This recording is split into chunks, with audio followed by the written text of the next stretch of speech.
वो कौन सा देश है जिसने इंडिपेंडेंस आर्मी के तहत एक लोकतांत्रिक राष्ट्र के रूप में भारत के अंग्रेज़ों से स्वतंत्रता प्राप्त की थी और कब की थी?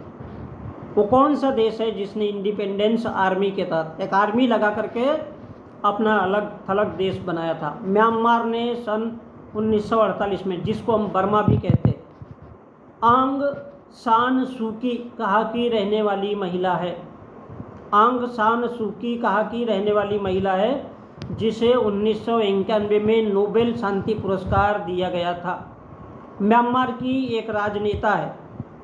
रोहिंग्या संकट ये कहाँ की समस्या है?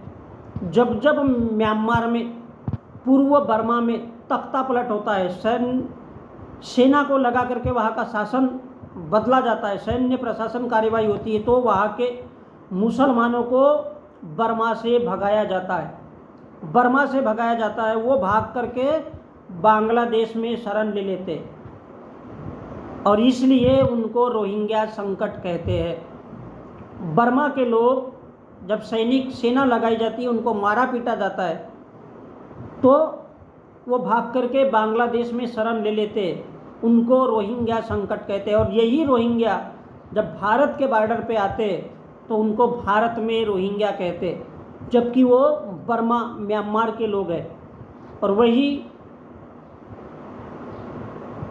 वो बर्मा में आकर के, बर्मा से निकल करके बांग्लादेश में आकर के बसते, और जब बांग्लादेश से मारा जाता है, पीटा जाता है, तब वो भारत में आते। भारत के उत्तर पूर्वी राज्यों में, नॉर्थ ईस्ट में कौन कौन से राज्य हैं जहाँ पर अफस्पा लागू रहता है?